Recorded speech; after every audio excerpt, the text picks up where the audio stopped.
आ गई। आ गई। आ गई आवाज, ठीक है। हरे आ गई। कृष्णा।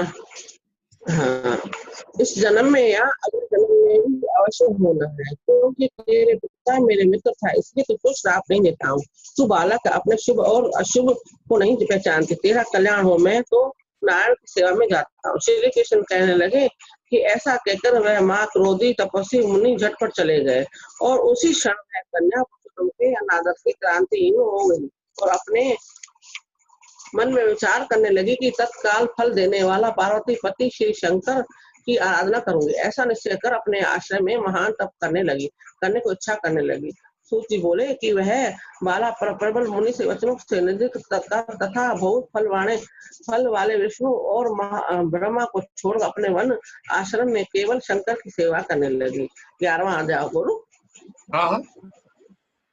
नारद जी बोले, हे मुने, सब मुनियों में से श्रेष्ठ श्री महाकठिन ऐसा कौन सा तप उन बाला ने किया, सो हमसे हमसे कहिए। तब नारायण बोले, वह बाला सनातन शिक्षा का अत्यंत उग्र तप करने लगी, और जिनसे सर्पों के आभूषण नंदी रंग से सेवित 24 तत्वों और तीनों गुणों से संतुल्य किए गए महा 8 सिद्धियों और प्रकृति वस्तु और जटा मुकुट से शोभित बाल में अर्धचंद्र ऐसे शिव को उद्देश्य करके वह बाला ग्रीष्म ऋतु, गर्मी के ऋतु सूर्य में प्रशांत में स्थित होकर दुष्कर तप करने लगी।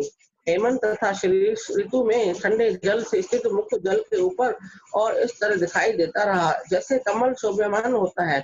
उसका ऐसा उग्र तप सुन इंद्र महाचिंता को प्राप्त हो गया। हे अर्जुन, सब देवताओं और भी महर्षियों को सराहने योग्य ऐसे उग्र तप में प्रवृत्त हुई ऋषि कन्या को 9000 वर्ष बीत गए। 9000 वर्ष बीत गए, फिर भी पार्वती शंकर ने उनके तप में प्रसन्न होकर अपना अगोचर रूप दिखाया, और उस रूप को देखकर वह कन्या झटपट खड़ी हो गई और मानो उसके देह में प्राण आ गए। तप से उसका शरीर जो दुर्बल हो गया था, मानो पुष्ट हो गया। उस बाला ने नम्रता होकर श्री शंकर को प्रणाम किया और विश्व वंदित श्री शिव का मनोवचन से पूजन किया और उसकी स्तुति करने लगी। हे राजन, जब उस मेधावी ऋषि का तपस्वी पुत्र शंकर जी की स्तुति कर शांत हो गई, और तब महाअघोर तप से उसका किया हुआ श्लोक सुन प्रसन्न सदाशिव बोले, तपस्विनी, तेरा कल्याण हो, मनोवांछित वर मांगे। महा आनंद में मगन बाला ऐसा सुन प्रसन्न हुई और शिव जी से यह वचन बोली, हे दीनानाथ, यदि आप हम पर प्रसन्न हो तो हमें पति दीजिए। ऐसा वह 5 बार कहकर शांत हो गई। तब शिव जी मुनि बाला से बोले, कन्या, तूने जो अपने मुख से कहा है वैसा ही होगा।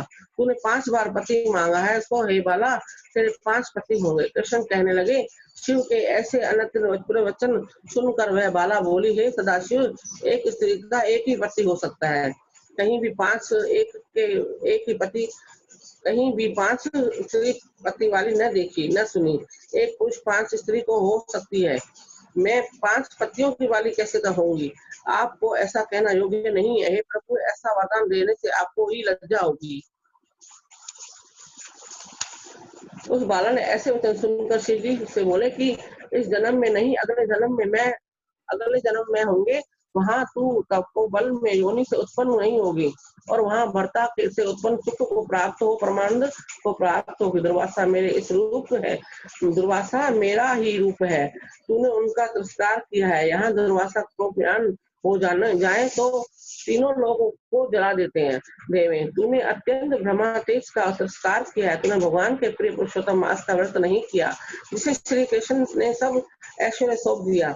हे बाला, मैं ब्रह्मादिक देवता और नारदी तपस्वी जिन भगवान की आज्ञा नहीं टाल सकते, तूने उसे नहीं पूजा और अनादर किया, इसलिए तेरे 5 पति होंगे। हे बाले, जो पुरुषोत्तम मास की निंदा करता है वह घोर नरक में जाता है, उसके विपरीत कभी भलाई नहीं होती। जो पुरुषोत्तम के भक्त हैं वह पुत्र पौत्र और धन से युक्त है, इस लोक तथा परलोक सिद्ध को प्राप्त होते हैं। हम सब देवता भी पुरुषोत्तम की सेवा करते हैं।